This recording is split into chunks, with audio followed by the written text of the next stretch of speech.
Well, actually, I'm ashamed that I have a doctorate in economics. I do not consider myself an economist, at least not the way in which the economists are now, because the economists have committed crime against humanity by reducing to a single indicator progress of societies, that is GDP per capita, growth, and general level of GDP, as an indicator of well-being. There's absolutely no correlation between the growth of GDP or the high level of GDP and the feeling of well-being of the population.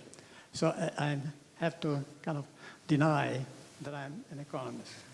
I know the world. I've been in 89 countries. I've changed the destiny of some. So I would say maybe I'm a man more in geopolitics than economics. But now to our topic. Ukraine is in a very bad condition, politically, economically, socially, ecologically. It is much worse than it was in 1990, after the elections in March of 90, which were very democratic, and up to, say, declaration of sovereignty on the 16th of July of that year, and then was also things that had happened in 91. Ukraine was already de facto an independent country, though formally not yet. So why is the state of Ukraine, the condition of Ukraine, so very poor? It is because of poor governance. And why is there poor governance in our country? Because people that should be in the governance system, particularly those at the top, should have three qualities. They should be patriotic, they should be competent, and they should be correct rather than corrupt. Now, patriotic, so the only priority they would have is the well-being of the society, of the country, of the state.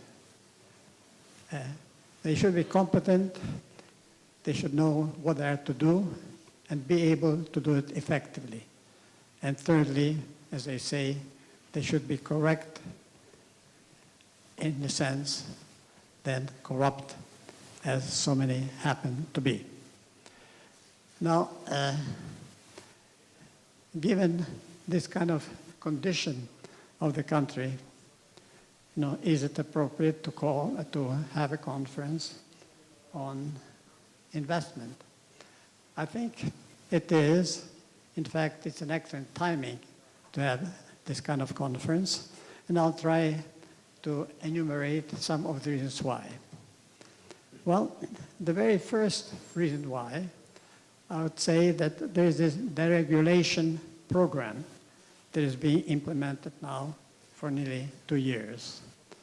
By reducing the regulations to the minimum, we are automatically uprooting the sources of corruption, of petty corruption. So we don't have to have, if you like, great agencies to fight corruption. We actually can eliminate at least the petty corruption that way.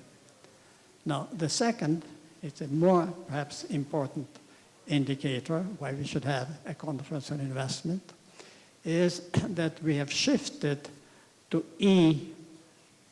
transactions, to electronic transactions for the government purchases. I will not dwell into the fact that this was by far the biggest, the big-scale corruption that we had in Ukraine. This scheme has been dreamt up by rather young people. It has been agreed with the World Trade Organization in Geneva. It has been implemented already in Ukraine, but also gradually countries from around the world are joining it. They can bid to supply services or goods, but there is no cash that will be exchanging hands in the process. So this is another, I think, important reason why kind of conditions for investments are improving. The third, I think, a very important reason is that we have a new prime minister. And the new prime minister, Mr. Groisman, I believe has these three characteristics that I have evoked before: patriotic, competent, and correct. I think he has proven that he has these qualities or these characteristics in Vinnytsia. To me, at least, it's sufficient proof of that fact. Now, of course, there are, I would say, could have mentioned before, there are deputies, there are people in the cabinet of ministers, there are people in the presidential administration. There are patriotic, competent, and correct. However, they're not a critical mass in any of the organs of the state.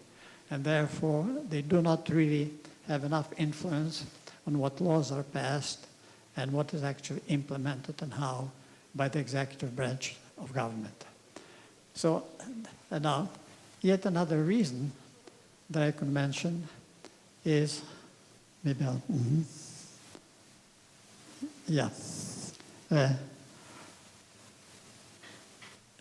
there is, perhaps it will be questioned a little bit, but I think that we have a good Attorney General that has been just appointed recently, Lutsenko.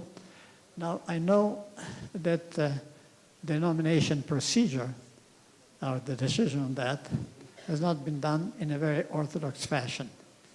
But I think the man is also, in my view, and I have known him for decades, that he has these three characteristics.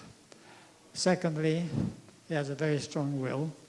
Thirdly, he certainly suffered himself from bad attorney generals, from corrupt attorney generals, and certainly from our judicial system, which has to be dramatically overhauled.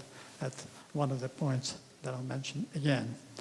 Now, the judicial system actually changes, and dramatic changes in it are required, and I think it is on the way. It's coming. We can feel that it's about to start there. Now, also, and very important, that actually USA, Mr. Ambassador, has reacted to these changes that I've just enumerated before very positively, and so did the International Monetary Fund. I think this actually strengthens Ukraine's position, and it's extremely important. I need not add, but perhaps should, because we have representatives from the Japanese embassy, that Japan is again forthcoming with a very significant sum to help Ukraine manage itself better. Now,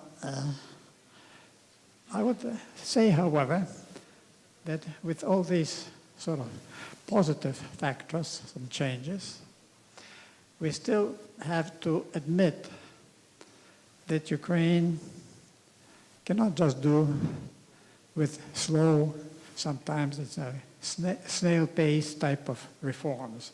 A great deal of talk about it, but very slow implementation of reforms. So Ukraine will in fact have to be dramatically transformed rather than just simply reformed, because it'll take too long, results will not be sufficient. And that will be done too. There is actually a program called Young Generation Will Change Ukraine.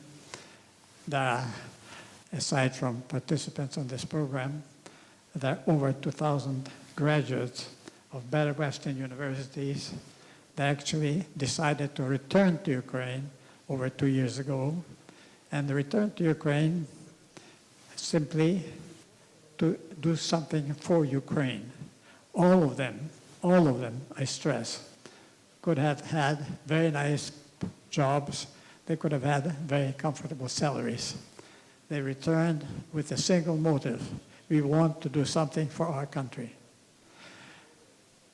So a transformation will take place because we need to change entirely the political structure. We have to change the economic system. We have to change our social and ecological policies. So with the participants of this program, with these over 2,000 students, with the people that are now scattered in the system that are actually patriotic, competent, correct, but are not a critical mass to be able to influence how the country really functions, I think it will be possible to make these changes, and we call it transformation without a revolution. So I think that given the fact that we already have significant changes and improvements, that the economy is going to grow this year. This will be quite a dramatic change. We have been falling and we are beginning to move up. And if I add yet another fact, the assets are very cheap in Ukraine. So I think this is really the time to get in and actually start investing in the expectation that further few changes are on the way and that actually there will be a sufficiently good law to protect the property, and there will be a sufficiently correct judicial system to assure that particular right. So with that, I would just like to wish you, maybe I should add another thing. I'm not yet sure that we can call the country already New Ukraine, but we are moving toward New Ukraine. So I wish you a very, very productive conference on the investments. And I think the country will benefit from your decisions that you'll be making today. Thank you.